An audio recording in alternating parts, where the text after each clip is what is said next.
बदतमीज बहू।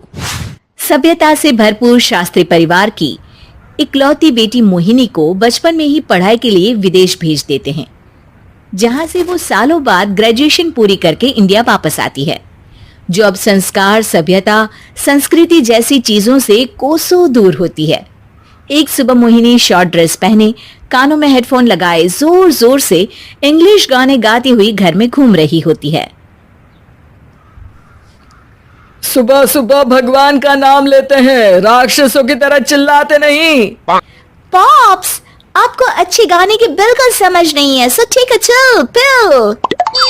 अरे मोहिनी, पापा से ऐसे बात करते हैं क्या? सारी तमीज भूल गई हो। ओह मॉम प्लीज, इतनी बड़ी भी कोई बात नहीं हुई, सो डोंट ओवररिएक्ट। ऐसे ही दिन बीतते हैं जिसमें मोहिनी के तौर तरीके, रहने और बात करने का ढंग उसके मम्मी पापा को परेशान करने लगता है। भला कोई मानेगा कि ये मेरी बेटी है? रीति रिवाज और संस्कारों से तो इसका दूर दूर तक कोई नाता नहीं, और अब तो लगता भी नहीं कि कभी होगा। अरे ऐसे कैसे नहीं होगा? लड़कियां सारे नखरे अपने माँ बाप को ही दिखाती है। ससुराल जाकर उन्हें सब कुछ करना भी पड़ता है और मानना भी। पत्नी की बात शास्त्री जी समझ जाते हैं और कुछ ही दिनों में अपने से भी ज्यादा धार्मिक परिवार में निखिल के साथ मोहिनी का रिश्ता पक्का कर देते हैं। रिश्ता तो पक्का कर दिया, पर यहाँ मोहिनी को कैसे मनाएंगे? शादी ब्याह के मामले में आटे में नमक जितना झूठ तो चलता है जी। इसी तरह एक के बाद एक तिकड़म लगाते हुए दोनों मिलकर मोहिनी को शादी के लिए तैयार कर लेते हैं और मोहिनी निखिल की शादी हो जाती है, जिसके अगले दिन से ही मोहिनी दोबारा अपने पूरे अवतार में शॉर्ट ड्रेस पहनकर घर में घूमने लगती है। बहू को ऐसे देख सास की आंखें फटी की फटी रह जाती हैं। अरे ये क्या बेशर्मी है, हमारे घर की लड़कियां जींस तक नहीं पहनती और तुम बहू होकर इतने छोटे कपड़े पहनकर पूरे घर में घूम रही हो। सीरियसली मॉम, प्लीज आप अपनी इस 80 के दशक वाली सोच में मुझे इंक्लूड मत करो। हाय तौबा, एक तो बेशर्मी दिखाती है, ऊपर से सास के साथ जुबान भी लड़ाती है। अरे जल्दी कपड़े बदल कर आ, घर की पहली आरती तुम्हें ही करनी है। इतनी देर में निखिल भी वहां आ जाता है। माँ पापा आने वाले हैं, पूजा का सारा सामान तैयार है ना? ये पूजा हमेशा मेरे बॉयफ्रेंड्स के पीछे पड़ी रहती थी और अब हस्बैंड के पीछे भी आ गई। मोहिनी की बातें सुन सास तो अपना सिर पकड़ लेती है, लेकिन निखिल किसी न किसी तरह उसे पूजा के लिए कन्विंस करके कपड़े चेंज करने के लिए भेज देता है, जिस पर पूजा खत्म होने के बाद वो एक बार फिर अपनी शॉर्ट ड्रेस में आ जाती है। बहू, ये क्या तरीका है? संस्कार नाम की कोई चीज है या नहीं? नहीं ससुर जी, संस्कार मेरा दूसरा बॉयफ्रेंड था, अब तो मेरा उससे कोई कांटेक्ट नहीं है।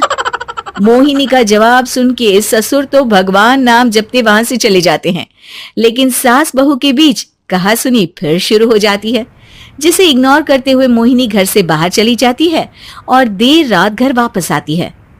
मोहिनी, मैं जानता हूं कि तुम विदेश में रही हो और तुम्हें वहीं की आदत है, पर यहाँ चीजें कुछ अलग है। अगर तुम उस हिसाब से कुछ एडजस्ट कर लो तो सबके लिए सही हो जाएगा। I am not in a lecture mood. Good night. अगली सुबह मोहिनी देर से उठकर एक बार फिर उसी तरह सबके सामने आती है, जिस पर उसके सास कुछ बोले उससे पहले ही मोहिनी की दोस्त मोनिका और रेचल वहां आ जाती हैं। Oh hi darling, how are you? OMG, we missed you so much. I missed you too darling. Ram Ram, इन्होंने तो तुमसे भी छोटे कपड़े पहने हैं। अरे तुम लोगों के अंदर कोई शर्म लिहाज बाकी भी है या सब बेच खाई? मोहिनी, तुम्हारी मेड कुछ ज्यादा नहीं बोलती? इस पर मोहिनी की दोस्त उसकी सास का मजाक बनाने लगती है, जिसे सुन निखिल उन्हें जवाब देते हुए कड़वे शब्द सुना देता है और वो सुन के वो दोनों तो मुंह बनाए वहां से चली जाती है, लेकिन गुस्से से लाल मोहिनी वहीं खड़ी निखिल को घूरती रहती है।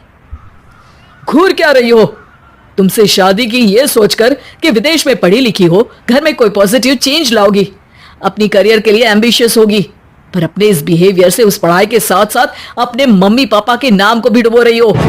अगर तुम्हें ऐसे ही हाल रखना है तो यहाँ रहने की कोई जरूरत नहीं है। निखिल की बातें सुनकर मोहिनी रोते हुए घर छोड़कर अपनी मम्मी पापा के पास वापस आ जाती है। ससुराल में सब कुछ ठीक तो है? वो अपने आप को समझते क्या है? मोहिनी पर चिल्ला रहे हैं? मैं क्यों उसके इशारों पर चलूं? मैं अपनी लाइफ अपने तरीके से जीना चाहती हूँ, और वो ना आप लोगों को मंजूर था और ना ही उन्हें है। तुम यहाँ नहीं रह सकती।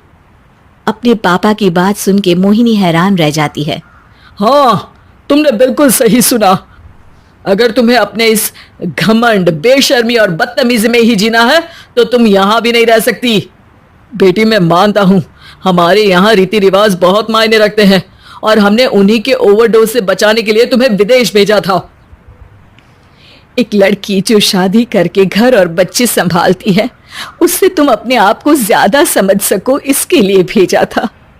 तुम उससे ज्यादा समझो और बनो, पर तुम तो किसी दूसरी ही ट्रेन में चढ़ गई बेटा। उसके मम्मी पापा बहुत देर तक मोहिनी को सारी बातें समझाते हैं, जिन्हें सुनकर मोहिनी को अपनी गलती का एहसास होता है। वो जॉब ज्वाइन कर लेती है और ससुराल वापस आकर उन्हें मॉडर्न बनाती है और खुद भी कुछ रिवाज सीखते हुए खुशी से रहने लगती है।